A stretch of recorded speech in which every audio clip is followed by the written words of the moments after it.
Hello, everyone. This is Lauren Steiner, and welcome to tonight's edition of the Robust Opposition. I'm really pleased to have with me two kick-ass organizers here in Asheville. One is Jen Hampton from the Asheville Food and Beverage United, which just won their union. Not won their union, they just officially organized their union. And Everett from the Southern Vision Alliance. Thank you guys for being on my show. Welcome. Thank you so much for having us. Yes, thank you. I'm happy to be here. Yeah, so before we get into the topic of tonight's show, which is the People's Assembly that's coming up in Asheville on Saturday and People's Assemblies in general, maybe you can each talk a little bit about your own background and the missions of the organizations that you work for. And we can start with you, Everett. Sure. Yeah. So I actually got involved in movement work after 9/11, and I got involved in the anti-war movement as a student at North Carolina State University in Raleigh. From there, I started making the connections between wars abroad and wars at home, and economic justice issues and social justice issues. And started working in labor solidarity and anti-war work and a number of other things. And then in 2010, I was a part of founding the Southern Vision Alliance, which is a grassroots intermediary based in the South. It's based in Durham, North Carolina, but it serves community-based organizations all across the South. It has fiscally sponsors over 40 organizations now that work on LGBTQ issues, racial justice, environmental justice, economic justice. And we also have a few mini granting funds, but we really are a movement infrastructure organization that helps to support community-based organizations in being successful. That is awesome. And now you, Jen? Yeah, that is awesome. Well, I am a lifetime service worker. I've worked in food and beverage for 31 years up until just recently. And I became involved in organizing just kind of accidentally, I think, just being engaged in a food and beverage Facebook group for local service workers, started to have conversations with people during the pandemic when we had more time to, browse Facebook, and realized that all of the problems that I had been facing as a low-wage worker my whole life, and always thought it was, my fault for all of the hardships that I was facing, and started to realize that everybody in this industry was dealing with the same issues. And when I realized that, it kind of made me mad and wanting to do something about it. So we just started talking about organizing and formed a coalition called Asheville Food and Beverage United. Fast forward 2 years after lots of organizing and successes, and we are now officially a labor union working to organize all service workers in the Asheville and Western North Carolina area. Great. And we're going to talk a little bit later about the difference between a union and a workers' assembly, which people's assemblies are based on. But for now, Everett, maybe you can talk about the history of this people's assembly in North Carolina, specifically the People's Power Coalition. Mm-hmm. When it was formed, why it was formed, some of the actions that they've done, and some of the organizations that are involved with them, both in North Carolina and in Asheville. Yeah, so in April of this year, things were in pretty bad shape in the General Assembly. There was a lot of right-wing organizing around a whole onslaught of bills that were really pushing rights, whether it was around abortion access or democracy and voting issues, or around LGBTQ issues. Like, we were just getting hit in so many different areas. And so a number of groups, organizations, community-based organizations, faith organizations, unions came together to form a broader agenda so that we, instead of fighting in silos, could be more coordinated and organizing together. And we ended up putting together the North Carolina People's Power Agenda Coalition, which at this point has over 100 organizations signed on to what is basically a 7-point agenda around healthcare, education, economy for all, uprooting racism, bans off our bodies, funding healthcare, and protecting our future and our democracy. And we ended up organizing 2 days of action at the Capitol with a lobby day, a press conference, and then a rally around this broad-based issues. And then on July 1st, we organized a statewide day of action, which had 11 cities and counties participating in some form of, whether it was a rally or a teach-in or something around the impacts of the budget and the new legislation that was going into effect, a lot of it on that day. And from there, we want to continue to organize and to go deeper in doing this sort of cross-movement collaborations. And one of the things that we are setting out to do is asking the organizations that have a base in different cities and counties to organize local assemblies. Great. So I had the privilege of participating in the July 1st action. I spoke about Medicare for all and Medicaid expansion and some of the horrible things that Republicans were doing to that, but not only Republicans, also Democrats. We only have one Democrat in the state of North Carolina who's actually signed on, well, actually 2 now, who've signed on to the Medicare for all bill. But so tell us who the organizations are in Asheville who have been participating in the planning of the People's Assembly. Yeah, so from July 1st through now, we've had a number of organizations that have signed on statewide. Some of the organizations are the Union of Southern Service Workers, Common Cause, Equality NC, UE 150, the North Carolina Budget and Tax Center, the North Carolina Green Party.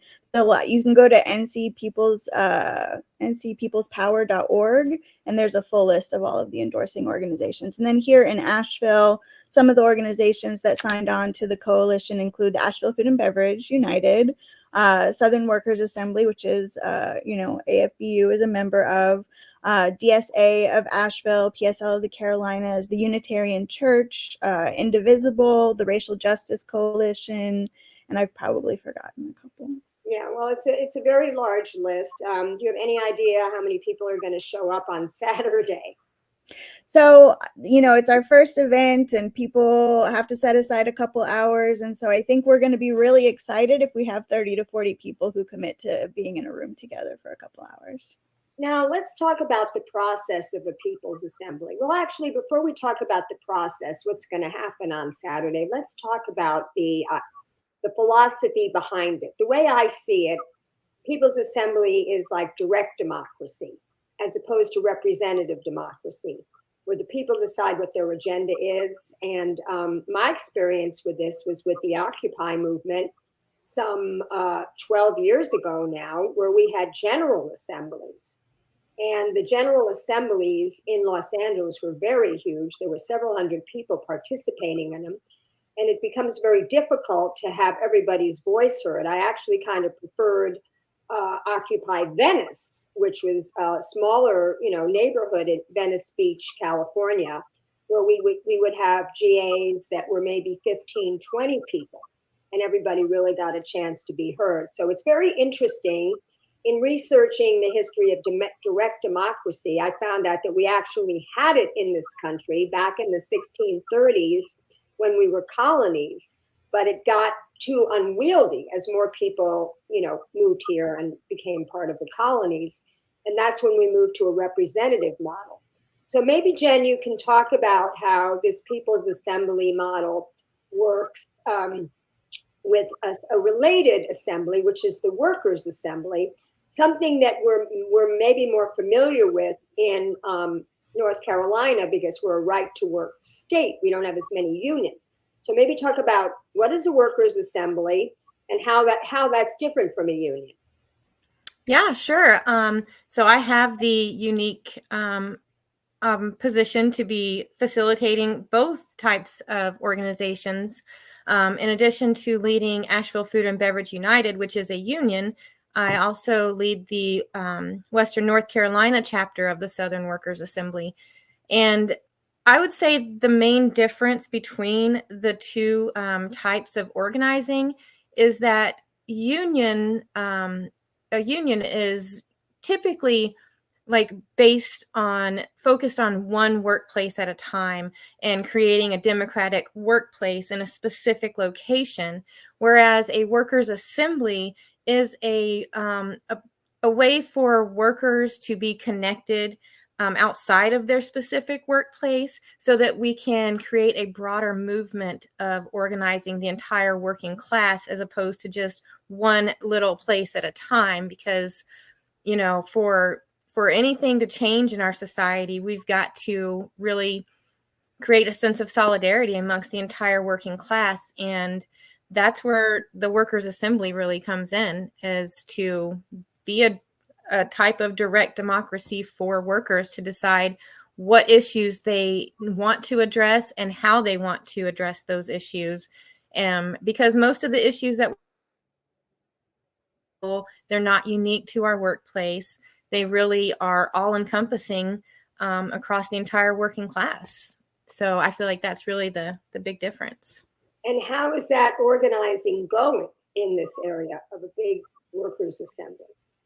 Well, I think it's going pretty great, because we just had a Southern Workers School down in Charlotte this past weekend.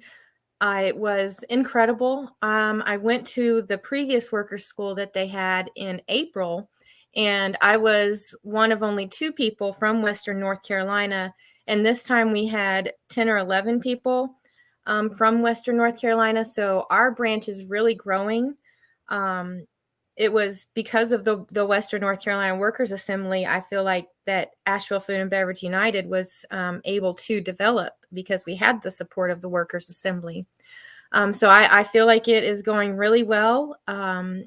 The energy at the Workers School through the Southern Workers Assembly was it was electric. People, we learned a lot. We created a lot of networks, created a new service workers council and councils for all of the other industries that people are involved in. And I feel like people are really hungry for this type of organizing and solidarity. So do you see, I know you have your hands filled with this new union and you've got the food and beverage workers, but do you see this expanding to maybe hotel workers, retail workers, people who work at the airport, Uber drivers, that type of thing? Oh, absolutely. Asheville Food and Beverage United is committed to helping any worker in any industry organize in any workplace that they ask for help in. And as far as the Workers Assembly goes, that is open to anybody. Anybody who is a member of the working class is invited to participate in the Workers Assembly. So yes, every worker is welcome. We will help them organize through either of the organizations I'm involved in.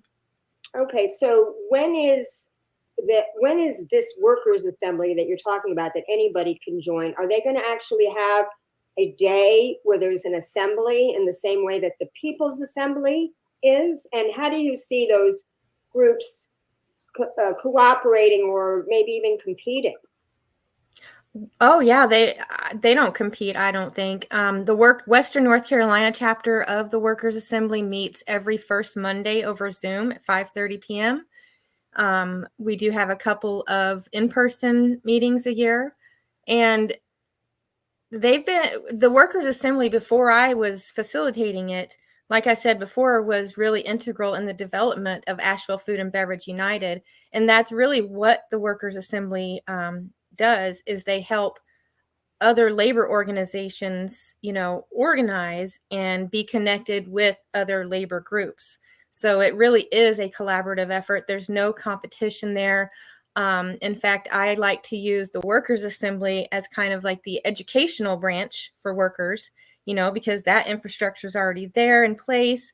We've already got a lot of educational materials on how to organize, the history of organizing, how our capitalist system is structured. So it's really a very cooperative and complementary situation that we have here. Okay, so Everett, will the People's Assembly focus more, rather than organizing these workplaces, on organizing around these issues that we've identified, the 7 issues? And how will, since it's so bottom up, how will the priorities be established? Will we hit all of the 7 issues and develop little working groups on all of them, or will it kind of depend on the interest of the people who show up?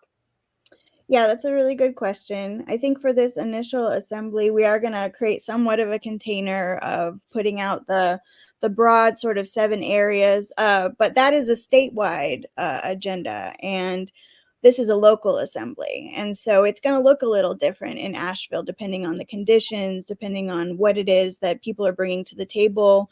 You know, the members who have been helping put together assembly are trying to turn out their membership like AFBU. We're trying to get working class folks. We're trying to get tenants. We're trying to get folks that are impacted by issues of economic justice or, you know, what's happening in Asheville to come and talk about, you know, what do we need to do to make Asheville a better place and Asheville for all, where everyone here can thrive.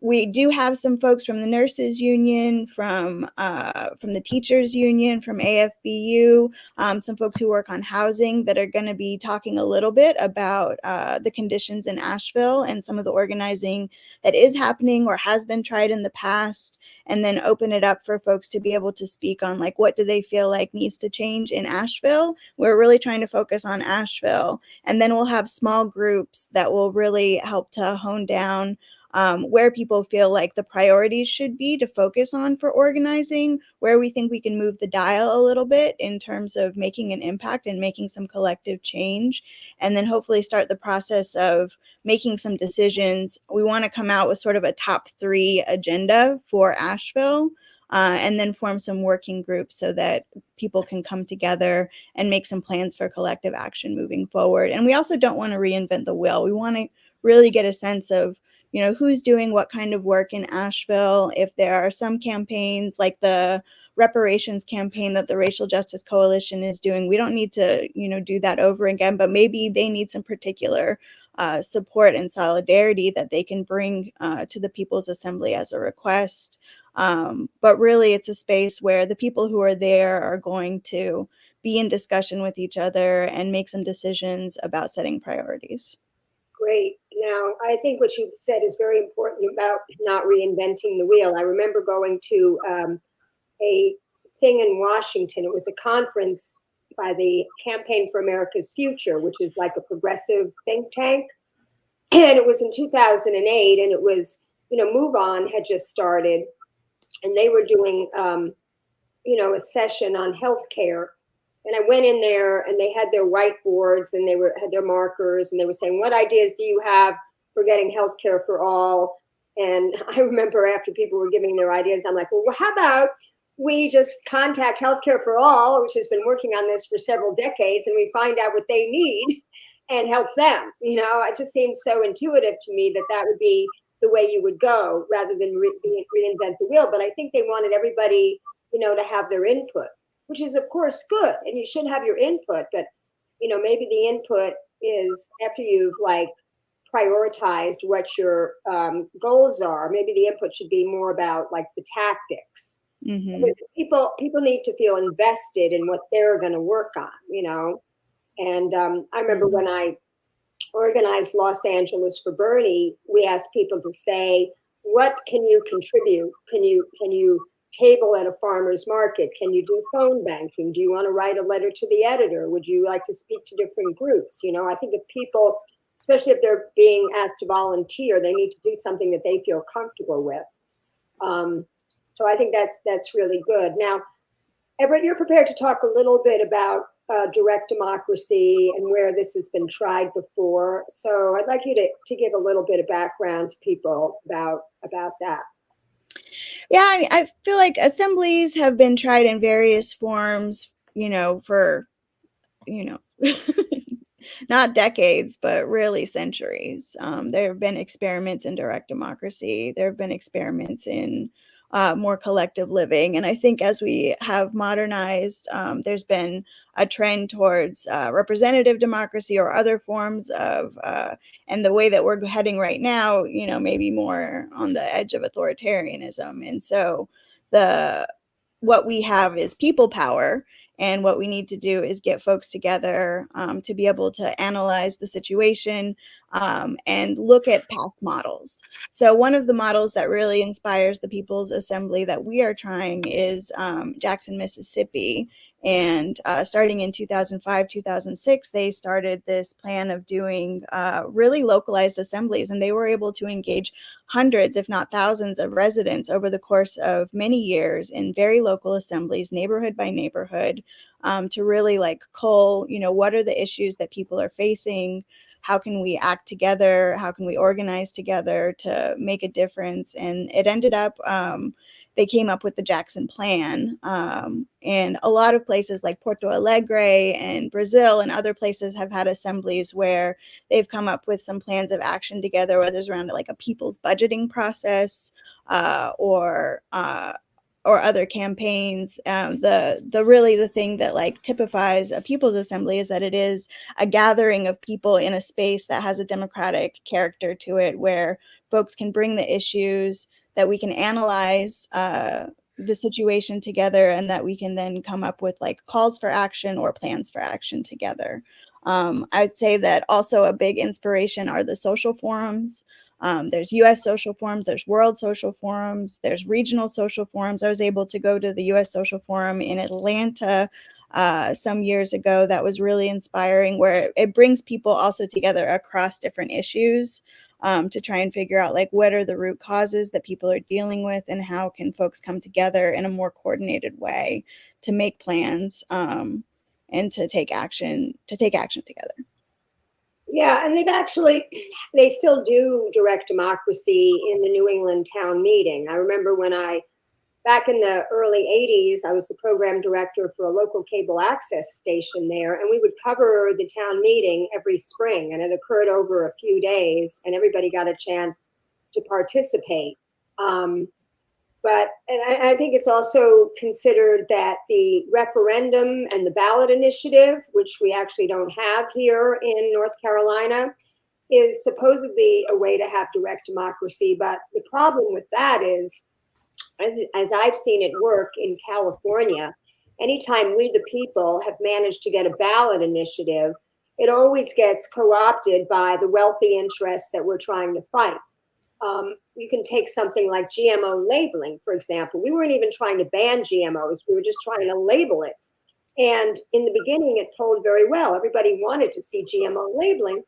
But by the time the Grocery Manufacturers Association and all those other industries, like Monsanto, started spending against it, it went down in flames. Same thing with, I remember Prop 61. Bernie came out for several rallies.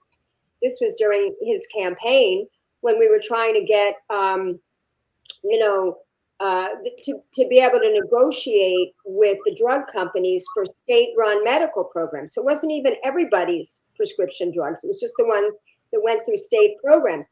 Again, something that polled really well before Big Pharma started advertising against it. And then, of course, it went down in flames. And I could go on and on. Our rent control initiative, for instance, we lost that one twice. So, we like to say in organizing that people power beats money power any day of the week. But I haven't really seen that happen, unfortunately. And I'm wondering if you guys, from your own experience, can give some examples that can give us hope that this model can work.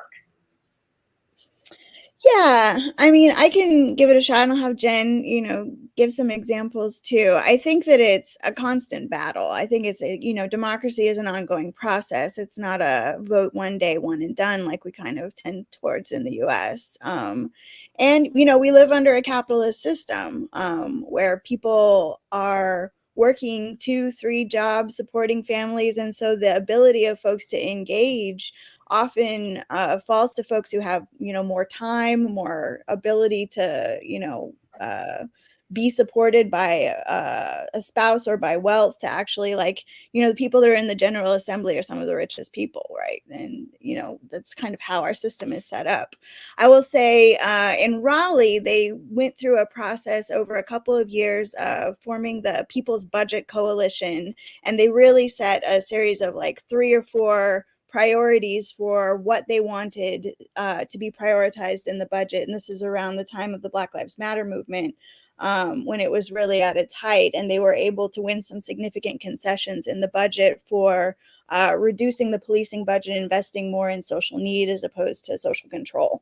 And so I think that that was really important. And then based off of that, they were able to set a political program that all of the people who were running for city council had to respond to. And they ended up getting a majority for candidates, pro-people candidates elected to the Raleigh City Council just this past session, which has actually made a huge difference in many issues this year around like rezoning a predominantly Muslim and Black neighborhood and shutting down a mosque. And like there were a number of things where developers were really trying to push an agenda. And because of the work that had been done through the People's Budget Coalition and Refund Raleigh, like they were able to successfully put the pressure on the folks that they had gotten elected on city council to make the right decisions. But it is it's an ongoing thing. It's a challenge. Organized people, I do believe ultimately, like we win, and then there is a backlash that is sort of a well-funded backlash. And so it's a constant like pushing the boulder up the hill. It rolls back. You have to keep pushing. And I do think it takes some revolutionary optimism to stay involved in this work. And there are definitely days when I struggle with that, but I don't know of another way other than community-based organizing and long-term work to get some wins. And I really do want us to win. Yeah, I like that revolutionary optimism. I'm going to use that phrase. How about you, Jen? I mean, you have a success right now. You have your union. Anything else you want to share? I don't know. You know, I struggle because I'm not as well read on history and, you know, all of the things that Everett can speak to. But I guess what I do believe, I definitely think I have revolutionary optimism as well, because I do believe in like that Star Trek future, you know, where we will make societal decisions, you know, based on what everybody wants. And I think back personally, when I talk about to get change in our society is through the working class, you know, standing up in solidarity and demanding change. I always think way back to the New Deal era, you know, because those were huge transformational changes that were made and they were demanded by the working people, you know. And I feel like I mean, I don't know enough, I guess, about labor history. I'm sorry to say, to really pull up any more concrete examples of people power beating money power. But to me, that's what really inspires me and keeps me going, is that if it can happen then, it can happen now. All we've got to do is just keep working. And, you know, it is discouraging sometimes because you feel like money's just always going to win, but it's not. You know, we just have to keep pushing that boulder. Every time it falls back a little bit, we just got to get another few people and keep pushing it up more. Yeah, I can point to a more recent time in history when we had successes for the people, and that was Johnson's Great Society. And I think he would have gone down as a wonderful president had he not gotten, you know, bogged down in the Vietnam War, and it was so bad that he wouldn't even run again, you know, and that became his legacy even more than the Great Society. But you know, since then, K Street, which is what they call the street where all the lobbyists work from, has gotten a lot more powerful. And you know, we've had Citizens United, and we've had the McCutcheon decision, and all these decisions that let big money, specifically dark money, you don't even see where it's coming from, get into politics. But, you know, rounding back to the People's Assembly and what the agenda is going to be, Everett, and how you want it to be on local issues, have you thought about how you're going to involve the local representatives in like a cooperative way? I'm thinking specifically of how Julie Mayfield holds town halls sometimes. I remember when I came here, she was holding it in Asheville Grind, you know, in the River Arts District, because they don't have local offices. I didn't realize, coming from California, where we have a professional legislature, they're paid and they have staffs and they have district offices as well as a capital office, but they don't have any of that here. And they only make like $13,000 a year. So like you were saying, it's like for wealthy people, or not necessarily wealthy people, but people who have another source of income. So I'm wondering, like I posted a question to her, only I did it way too late. I did it a half an hour before the show began, and she was sitting down to dinner. Let's see if she got back to me. She's usually kind of responsive. I had asked her if she, how many of these town halls she holds a year, and if there's any other way. Okay, so she says, I asked her if there was any other way she surveys her constituents to find out what the priorities are. So she said we did 2 or 3 this year, one specifically on the Canton plant. People know that plant was a big source of employment and it closed down. I don't survey my constituents, no good way to do that, but I get lots of emails and Facebook messages and calls. So how do you see, seeing as we have mostly Democrats representing us, even though they have very little power there because, Tricia Cotham switched parties and now they have a veto-proof majority. They can override any veto that Democrat Governor Roy Cooper does. How do you see the information that you glean from these people's assemblies working with our state representatives and our local representatives on city council and county commission? Yeah, it's a good question. I think that a couple of things come to mind. I think one is we all need to be on the same page with each other. So as people have their individual opinions and that, but coming together and analyzing the situation and then envisioning the city that we want to live in or the county or the state that we want to live in. And having, I'm a real firm believer in organizations and community-based organizations and membership-based organizations and like unions, that you can speak louder with a louder voice when you have hundreds of members behind you, and people with power listens to power. Some of the things that have sort of emerged as we've been talking about on the state level is trying to do these locally based assemblies to sort of build some consensus around a consensus agenda.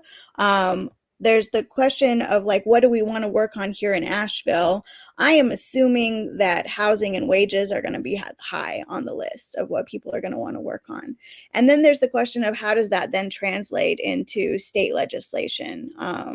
And so if we have an assembly in Raleigh, an assembly in Greenville, an assembly in Asheville, and, we have a few things like a $20 an hour wage campaign that is emerging in multiple places, then that might be an interesting experiment in doing sort of translocal organizing to see if we can't move the dial on a living wage in Asheville or a living wage in Charlotte. And then what would that look like to then, build more momentum towards a living wage legislation at the state level?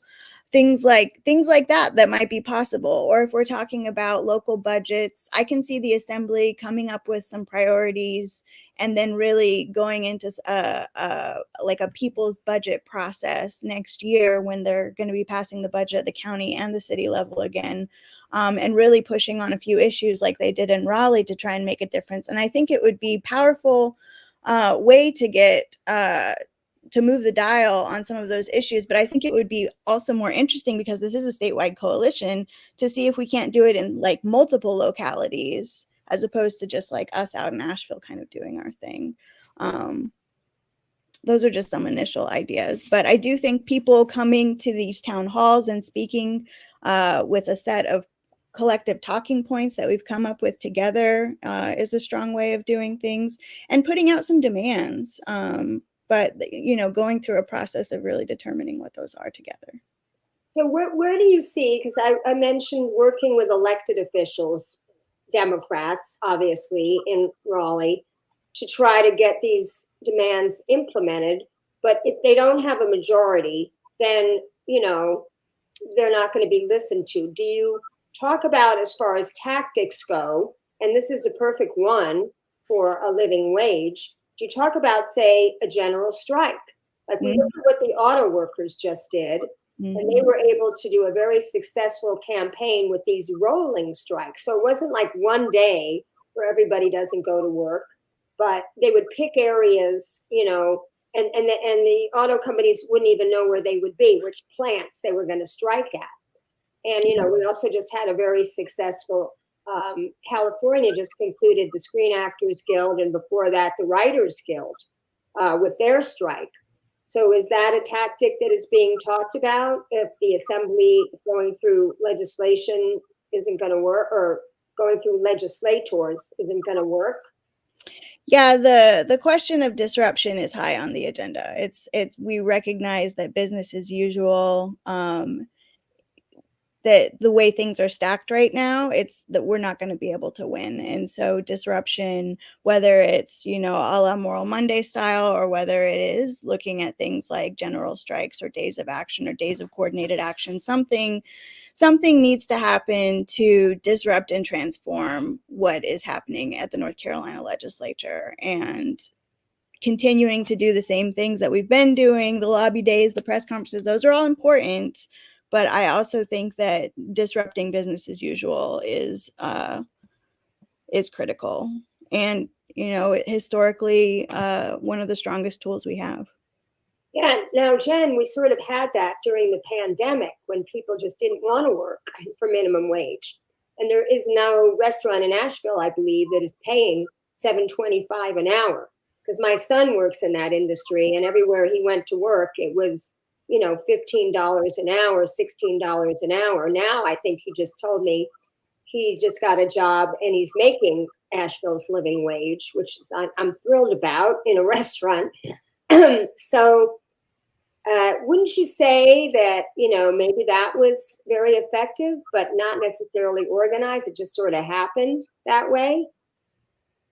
Yeah, absolutely. That was part of the development, I think, of Asheville Food and Beverage United, was that so many people not only just didn't want to work for those wages anymore, but so many people left the industry altogether, or left the area altogether during the pandemic. And so there was a real shortage of people who could fill all the jobs that were open.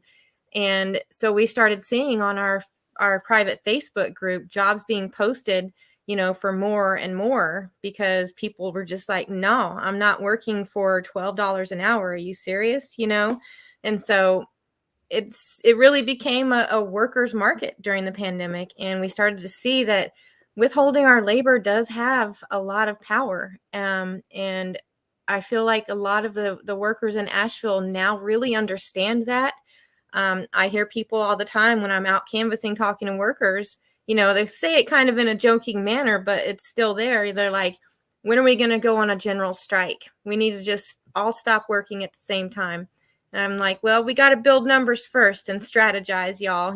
That's the last tool in the toolbox. So, it's there. And I feel like Everett said, disruption is really the way that we're going to get any change, because it's stacked against us right now. And disruption is the only way to make it happen. Yeah, I see a lot of that going on right now. I'm just obsessed with what's happening in Israel, Gaza right now. And I see some of the greatest actions where they're actually disrupting at the port, these weapons being sent over there. And people are getting arrested. And it's just an amazing thing to see. So in the couple minutes that we have left, is there anything that you want to add, either about Saturday or the work that both of you are doing, and maybe tell people where they can go for more information? So the People's Assembly is going to be this Saturday at the YWCA of Asheville. It is at 185 South Broad Street. It is in the multi-purpose room. It's from 1 p.m. to 3 p.m. We're going to try and get started as close to 1 p.m. as possible so that we have the full 2 hours with each other. We're then going to have a social in either January or February, and then look towards having a second assembly in March after we've had some time for, the issues that have emerged, to have working groups spend some time together to think about putting together some proposals for action. So yeah, I hope folks can come out on Saturday, 1 to 3. Is there a website where people can go get more information? So the general website for the statewide coalition is www.ncpeoplespower.org. And then there is a Facebook page called Western NC People's Power Agenda Coalition. And then off of that, there is an event page for the event. So yeah, check us out on Facebook, like and share. Okay, that's the website, folks. And Jen, you want to talk how people can find out more information and what your next actions are going to be there with Asheville Food and Beverage United or the Workers Assembly? Yeah, I'll start with Asheville Food and Beverage United. We just launched our membership drive yesterday. We are hoping to get 100 members so that we can have our first steering committee elections. People can go to avlfbu.com, which is our new website, to find out more about us, to keep up with events. All of our social media is avlfbu as well. And then the Workers Assembly, we meet the first Monday of every month over Zoom at 5:30 p.m. I do want people to contact me directly to get the link to join that, just so we can, make sure everybody that's coming on there is a worker. And you can email me at jenhampton74@gmail.com, and I'll get you connected to the Workers Assembly. Yeah, and I think that's all we've got going on right now. Great. Well, I'm going to leave this up for a few more seconds, and I want to thank you both very much for being on the show tonight. I wish you great success in these endeavors. I am going to try to come by on Saturday, and I want everybody watching to please share this show. Tell all your friends about these great efforts and try to get people to show up and join. Thank you both so very much. Thank you, Thank Lauren. you. Appreciate you. See you Saturday. Okay, bye-bye. All right, take